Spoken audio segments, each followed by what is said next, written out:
Hello friends, आज हमारा ये 12 लेसन है जिसमें हम लोग एसिड प्रॉपर्टी के बारे में समझेंगे। मैं एसिड प्रॉपर्टी को इतनी जल्दी कवर करने वाला नहीं था, बट किसी सरकमस्टांसेस की वजह से मैं इसको कवर कर रहा हूँ बिकॉज मेरे फ्रेंड ने मेरे से रिक्वेस्ट की थी कि प्लीज़ मेरे को एसिड प्रॉपर्टीज़ के बारे में बताओ, जिसकी वजह से हमें थोड़ी सी इशू आ रही है।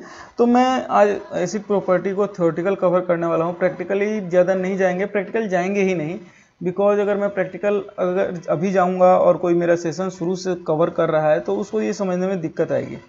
ठीक है, तो इसको आप केवल इसके बेसिक्स कॉन्सेप्ट को समझिएगा कि क्या एक्चुअली एसिड प्रॉपर्टी वर्क कैसे करती है और इसका मतलब मेन मोटिव क्या होता है। ठीक है, तो एसिड का फुल फॉर्म जो होता है A for atomicity, C for consistency, I for isolation और D for durability, which are property to maintain the data consistency. मतलब कि किसी भी डेटा को कंसिस्टेंसी बनाए रखने के लिए हम लोग एसिड का यूज करते हैं। अगर हम लोग जनरल लाइफ की बात करें तो एसिड क्या होता है, एसिड तेजाब होता है जिसको अगर किसी के ऊपर फेंक दें तो उसकी स्किन को जला देता है या वो हार्मफुल मतलब करता है। तो ये यहाँ पे एसिड थोड़ा सा उल्टा है। ठीक है, या अगर क्या होता है कि अगर एसिड प्रॉपर्टीज़ को हम लोग यूज ना करें तो वो हमारे लिए हार्मफुल है। ठीक है, इस तरीके से आप समझिए। बिकॉज एसिड में हम लोग क्या करते हैं, ट्रांजैक्शन और कमिट, रोल बैक, ये सब हम लोग यूज करते हैं। तो इसमें क्या होता है कि अगर हमारा ट्रांजैक्शन कोई बीच में अगर फेल्ड हो गया तो पूरा का पूरा रोल बैक हो जाता है। ठीक है, ऐसा नहीं होता कि हमारा बीच से ट्रांजैक्शन कट हो गया तो आधे टेबलों में डेटा जाएगा, आधे टेबलों में डेटा नहीं जाएगा, ऐसा नहीं होता। वो पूरा का पूरा रोल बैक हो जाता है। मान लीजिए अगर मैंने 5 इंसर्ट क्वेरी लगा रखी है और पांचों को इंसर्ट क्वेरी एक साथ रन होनी है किसी कंडीशन पे, और मान लीजिए 5 कंडीशन पे ही रन होनी है, तो अगर मान लीजिए 2 कंडीशन सक्सेसफुली अचीव कर पाया बट बाकी के नहीं कर पाया, तो ऐसा नहीं होगा कि 2 टेबलों में डेटा जाएगा और 3 टेबलों में डेटा नहीं जाएगा, ऐसा नहीं होगा। वो पूरा का पूरा रोल बैक कर देता है। तो एटोमिसिटी का मतलब ही यही होता है, या तो आइदर ऑल या फिर नल। चलिए एक और एग्जांपल को हम लोग लेके समझते हैं। सपोज कीजिए कि हम लोग किसी यूपीआई को हम यूज कर रहे हैं और यूपीआई यूज करने के लिए हम लोग किसी पर्टिकुलर पिन कोड वगैरह डाला और हम लोगों ने जो भी पासवर्ड वगैरह था डाला और हमने डाला कि 5,000 रुपये मैंने ट्रांसफ़र कर दिया किसी फ्रेंड को। तो क्या होता है, या तो वो पूरा कमिट होता है या फिर वो नल हो जाता है। मतलब कि या तो पूरा कमिट होगा या बिल्कुल ही नहीं होगा। मतलब कि या तो ट्रांजैक्शन होगा या ट्रांजैक्शन नहीं होगा। ठीक है, तो इस तरीके से एटोमिसिटी होती है। जैसे कि मान लीजिए कि अगर कोई भी ट्रांजैक्शन के बीच में अगर कोई एरर आ गई तो पूरा का पूरा ट्रांजैक्शन वापस स्टार्ट से रन होगा। तो यहाँ पे मैंने वही लिखा हुआ है, या तो ये पूरा का पूरा रन होगा, अदरवाइज बिल्कुल ही रन नहीं होगा। Roll back the code before commit, मतलब अगर कुछ भी कमिट होने से पहले एरर आती है तो रोल बैक हो जाता है।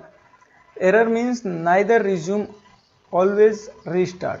ठीक है, एरर का यहाँ पे मतलब होता है कि वापस ऐसा नहीं है कि बीच से रीस्टार्ट होगा, नहीं, ये हमेशा क्या करेगा, वापस रिज्यूम नहीं होगा। मान लीजिए कि अगर कोई एरर आ गई तो ऐसा नहीं होगा कि बीच में 2 टेबलों में डेटा चला गया तो तीसरी टेबल से वापस अपना काम शुरू करेगा, नहीं, ऐसा नहीं होगा। हमेशा स्टार्ट होगा शुरू से। मतलब कि 2 टेबलों से डेटा चला गया, लेकिन रोल बैक होने का मतलब है कि वापस से ये इसमें से भी डेटा वापस रिमूव हो जाएगा। ठीक है, किसी में भी टेबल में डेटा नहीं जाएगा।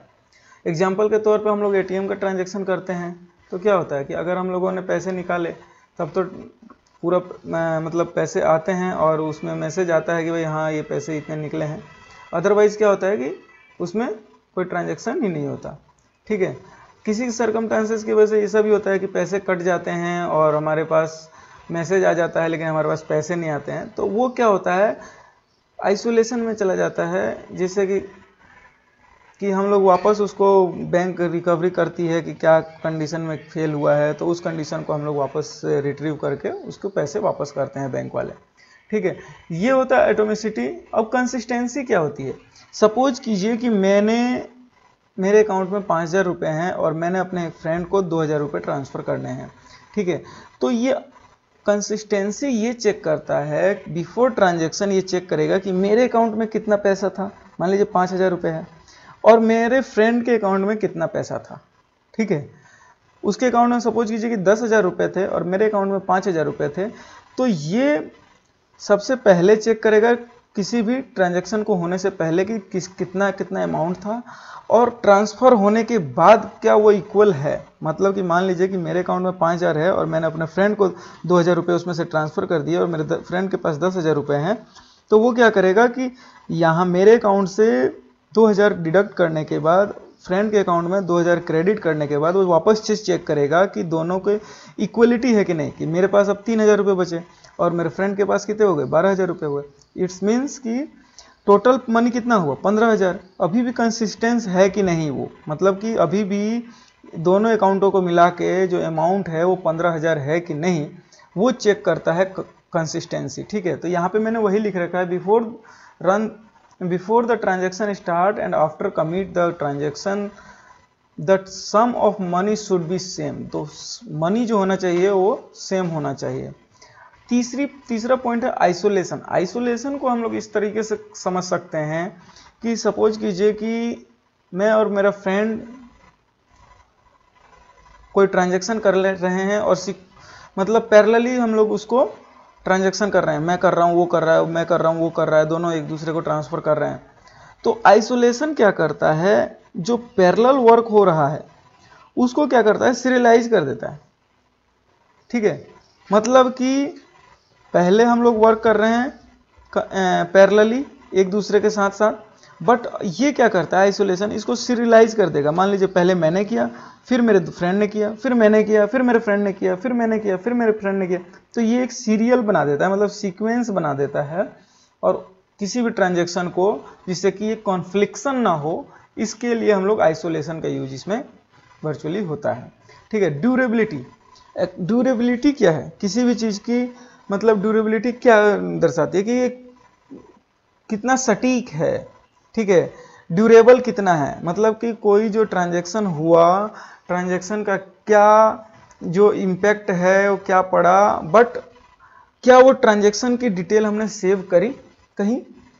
तो ड्यूरेबिलिटी यही करता है कि किसी भी हार्ड ड्राइव में क्या जो हमने ट्रांजैक्शन किए वो कहीं सेव हुआ, जिसकी वजह से इन फ्यूचर हमें कभी चेक करना पड़े तो हम चेक कर सकें।